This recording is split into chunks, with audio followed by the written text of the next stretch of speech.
놀라운 소식을 차곡히 모아 한방에 정리해드리는 나라의 TV 한방뉴스를 시작하겠습니다. 헌재가 공수처 설립 및 운영법이 합헌이라며 통제장치 없는 막강 공수처를 대통령 수반의 행정부 소속이라고 결정했는데요. 헌법을 누구보다 수호해야 할 헌재가 완전 개같은 논리를 적용해 한마디로 대한민국 삼권 분립을 개나 줘버렸습니다. 그렇다면 공수처장은 대통령이 주재하는 국무회의에 참석해 거기서 어떤 사건들을 다룰지도 의논, 결정해도 무방하겠군요. 아무리 생각해봐도 이런 비정상적인 판단이 어디 있습니까? 이러려고 이미 좌파 정권이 헌재의 내 편으로 세팅 처리해 놓은 거 아니겠습니까? 이미 예상했던 일이라 하나도 놀랍지가 않습니다. 이로써 정권 바뀌면 바로 헌재를 폐지해야 할 이유가 확실히 생겼습니다. 공수처 만드는 과정에서 위법사항으로 보여지는 것들이 있는데도 개무시하고 이런 결정을 내린 것은 향후 이건 수사 대상이죠. 공수처, 정권 바뀌면 우리가 잘 써먹으면 된다는 홍준표 의원 말처럼 공수처로 우리법 연구회라든지 좌파판 검사들 싸구리 정리하는 데 활용하면 될 것 같습니다. 보건복지부가 지난 27일 국민이 오래 건강하게 살 수 있게 돕기 위한 앞으로 10년 동안의 정책적인 내용을 다룬 국민건강증진종합계획을 발표하며 2030년까지 담뱃값을 8,000원으로 올리고 소주 등 술값도 인상이 필요하다고 밝혔는데요. 6년 전 박근혜 정부 당시 담뱃값 인상을 목마가 죄송하다고 말했던 문재인. 문재인은 대선 전 대담집 대한민국이 묻는다. 완전히 새로운 나라 문재인이 답하다에서 담뱃값을 한꺼번에 인상한 건 서민 경제로 보면 있을 수 없는 횡포라며 담뱃값은 물론 서민들에게 부담 주는 간접세는 내리고 직접세는 올려야 한다고 밝혔습니다. 진짜 이 정도면 대놓고 국민에게 사기치는 정권 아닌가요? 담배, 소주값 인상 관련 나경원 전 의원은 28일 이 시국에 담뱃값, 소주값 인상 소식이라니요. 지금이 이런 걸 발표할 때입니까? 라고 질타했습니다. 나경원 전 의원은 이날 페이스북을 통해 이같이 반문한 뒤 서민들은 우한 코로나로 먹고 살기 힘들어 죽겠는데 이 와중에 담뱃값과 술값마저 올린다고 하니 참 눈치도 없고 도리도 없는 정부라고 비판했습니다. 나경원 전 의원은 특히 게다가 문재인은 6년 전 박근혜 정부 당시 담뱃값을 올린 것을 막지 못해 죄송하다고 하지 않았습니까? 담뱃값과 같은 사실상의 간접세는 낮추는 것이 맞다고 말한 장본인이 바로 문재인이라고 문재인을 성토했습니다. 이처럼 술, 담배세 인상 관련 각 인터넷 커뮤니티와 포털을 중심으로 문재인의 공약과 다르다며 이를 비판하는 글이 쏟아지자 손영래 사회전략반장은 28일 중앙재난안전대책본부 백브리핑에서 정부가 소주, 담배 가격 인상 검토에 대해 정부는 코로나에 집중하고 있다. 이 부분에 대해서는 검토된 바 없고 구체적 추진 상황이 없다는 걸 명확히 하겠다고 밝혔는데요. 해당 소식에 네티즌들은 딱 봐도 간보려고 던졌는데 반응 심하니까 아닌 척하는 거구만. 한두 번이었나 이런 적이라며 기사 제목 바꾸세요. 보궐선거 망칠까봐 화들짝 놀란 정부라고 비꼬았습니다. 최강욱 다친 민주당 대표가 조국의 아들 레미 인턴 경력 확인서를 허위로 써준 혐의가 유죄로 인정돼 1심에서 의원직 상실형을 선고받았습니다. 서울중앙지법 형사구 단독 정종건 판사는 28일 업무방해죄로 불구속 기소된 최강욱 대표에게 징역 8개월의 집행유예 2년을 선고했습니다. 정종건 판사는 9개월 동안 16시간을 근무했다면 1회 평균 12분 정도의 인턴 활동을 했다는 것으로 어느 곳에서든 12분 동안 할 수 있는 일은 많지 않아 보인다고 말했습니다. 또 법무법인 직원들이 정기 인턴을 본 적 없다고 진술하는 등을 근거로 조국의 아들 레미가 성실히 일했다는 주장은 신빙성이 없다고 보았습니다. 참고로 국회의원은 집행유예 포함 금고 이상의 형을 확정받으면 의원직이 상실되는데요. 그동안 이런 작자가 검찰개혁이라는 소리를 주구장창 늘어놓은 겁니다. 이게 지금 비정상화되어버린 대한민국 민낯이죠. 해당 소식에 네티즌들은 잘 가라. 그동안 즐거웠고 다시는 보지 말자라며 니들이 그렇게 가치를 주장이던 공정이 너희들만의 선택적 공정이었음을 사법부가 판단한 거다.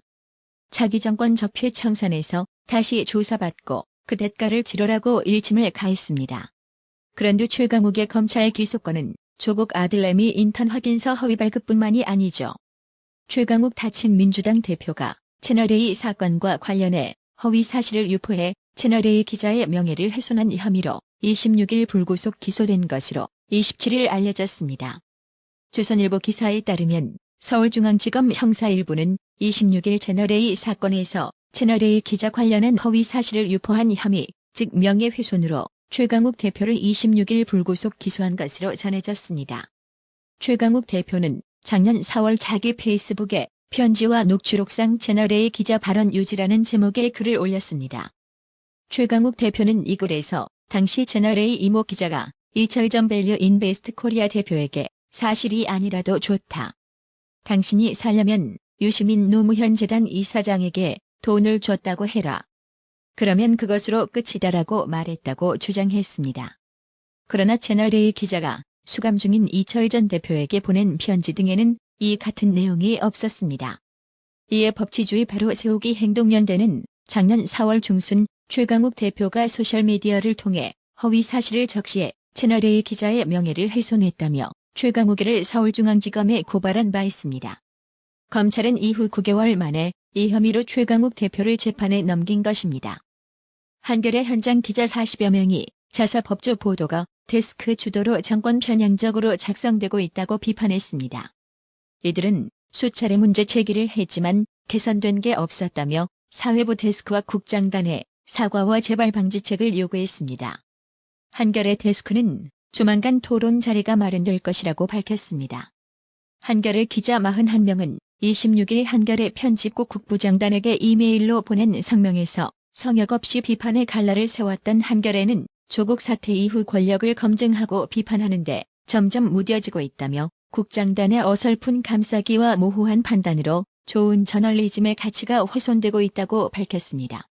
이들은 현재 법조 기사들은 정치적 이해관계에 따라 쓰여지고 있다. 그에 따른 부끄러움과 책임은 온전히 현장 기자의 몫으로 돌아오고 있다며 한겨레가 어쩌다가 파시즘적이라는 비판을 받는 기사를 쓰게 된 걸까라고 했습니다.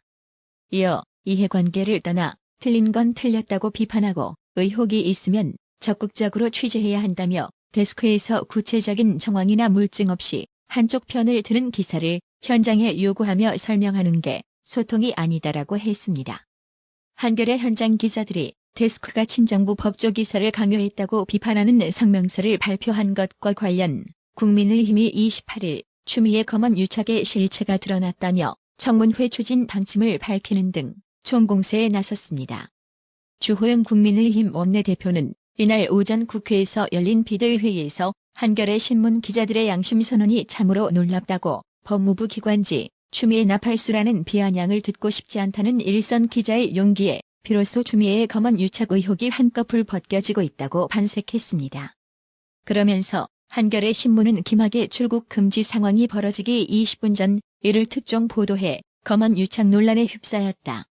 여기에 더해 추미애 라인 검사가 건넨 사실관계가 틀린 자료들로 이용구 차관을 봐주는 기사를 실었다가 오보 사태를 맞이했다고 한겨레 기자들이 양심선언을 했다고 성명 내용을 강조했습니다. 주호영 원내대표는 자료를 건넨 추미애 라인 검사로 지목된 이종근 검사장은 스스로 책임져야 한다며 그렇지 않아도 이 정권에는 트루킹 조작에 추악한 그림자가 어른거리는데 진실 은폐, 왜곡, 검언 유착은 사실관계만 조작하는 게 아니라 민주주의를 훼손하는 반사회적 범죄 행위라고 비판했습니다. 아울러 추 전 장관과 이 검사장은 검언 유착의 실체를 스스로 밝히고 책임져야 한다고 목소리를 높였습니다. 나아가 한겨레뿐 아니라 얼마나 많은 언론에 추미애 라인 검언 유착이 작용했는지 이용구, 김학의뿐 아니라 얼마나 더 많은 보도에서 정치적 편향성이 작용해왔는지 낱낱이 밝혀야 한다며 제대로 규명이 안 되면 국민의힘은 검언 유착 청문회와 국정조사를 검토하겠다고 경고하기도 했습니다. 이번에는 월성 원전 경제성 평가 조작과 이용구 차관 택시기사 폭행 사건 관련 검찰이 수사 속도를 내고 있다는 소식을 전해드리겠습니다. 월성 1호기 원자력 발전소의 조기 폐쇄 의혹을 수사 중인 검찰이 백운규 전 산업통상자원부 장관에 대해 구속영장을 청구할 방침인 것으로 알려졌습니다. 동아일보 취재를 종합하면 대전지검 형사 5부는 백운규 전 장관에 대해 직권남용 혐의 등으로 구속영장을 청구하기로 했습니다.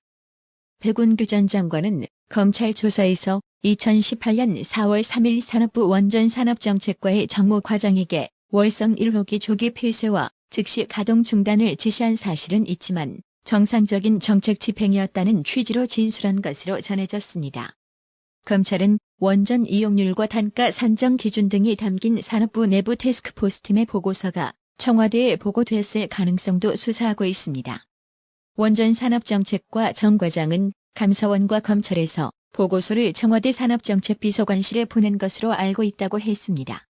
하지만 원전산업정책관 등 다른 산업부 공무원들은 내부 TF 회의용 자료였다고 주장하는 등 진술이 엇갈리고 있는 것으로 전해졌습니다. 검찰은 기소된 산업부 공무원 3명에 대한 첫 재판이 열리는 3월 전까지 백운규 전 장관 등 윗선에 대한 수사를 신속히 진행할 예정입니다. 또 앞서 수원지검 형사 3부는 26일 김학의 전 법무차관의 불법 출금 및 은폐 의혹과 관련해 대검찰청 반부패 강력부를 압수수색했다고 밝혔습니다. 수사팀은 김학의 전 차관 출금 당시인 2019년 수원지검 안양지청은 김학의 전 차관에 대한 불법 출금 혐의를 확인하고 수사를 확대하려 했지만 당시 대검 반부패 부장이었던 이성윤 서울중앙지검장의 저지로 무산됐던 정황을 확인하기 위해 압수수색을 한 것으로 전해졌습니다. 조선일보 취재에 따르면 김학의 전 차관이 출금된 2019년 3월 23일 아침 이성윤 검사장은 동부지검 고위 관계자에게 동부지검장이 출금 서류 제출을 사후 승인할 걸로 해달라고 했다가 거절당하기도 한 것으로 전해졌습니다. 법조계 관계자는 검찰 압수 자료 등에 이성윤 지검장의 관여 정황이 나올 경우 당시 수사 무마를 지시했던 윗선으로 수사가 확대될 것이라고 전망했습니다. 또 지난 27일에는 이용구 법무부 차관의 택시 기사 폭행 사건을 수사 중인 검찰이 최초 사건을 담당했던 서울 서초경찰서 압수수색에 나섰습니다. 검찰이 25일 블랙박스 복구 업체 관계자를 참고인으로 불러 조사한 지 이틀 만입니다. 이 관계자는 폭행 사건 다음 날 택시기사의 블랙박스를 복원했고 사건을 담당했던 서초서 수사관과 복원 관련한 통화했다는 진술을 한 것으로 전해졌습니다. 이용구 차관은 지난해 11월 6일 밤 서울 서초구 아파트에서 술에 취한 자신을 깨우려던 택시기사를 폭행했습니다. 경찰은 이용구 차관에게 특가법이 아닌 일반 폭행죄를 적용했고 택시기사가 처벌을 원치 않는다는 의사를 밝히며 사건은 내사 종결 처리됐습니다. 이후 경찰은 블랙박스 영상 등 증거가 없어 이용구 차관이 폭행할 당시 택시기사가 운전 중이었는지 확인하기 어려웠다고 해명했습니다. 그러나 담당 수사관이 블랙박스 영상을 확인하고도 폭행 혐의만을 적용한 사실이 뒤늦게 밝혀졌습니다. 일부 시민단체는 이용구 차관을 특가법상 운전자 폭행 혐의로 고발했고 사건을 내사 종결한 경찰들은 직무유기 혐의로 고발했습니다. 검찰은 조만간 해당 수사관을 소환해 조사할 예정입니다. 만약 수사관이 블랙박스 영상을 확인하고도 사건을 종결한 데 이용구 차관이나 경찰 윗선이 관여했다면 검경 수사권 조정 국면에 경찰로서는 악재가 될 수 있습니다. 나라의 TV는 구독료 후원으로만 운영 유지되고 있으니 구독자님들의 따뜻한 정성이 필요합니다. 항상 뉴스 전달 방식에 노력하는 나라의 TV가 되겠습니다. 구독 그리고 알람 설정, 뉴스 영상 내용이 좋았다면 좋아요를 클릭해주세요.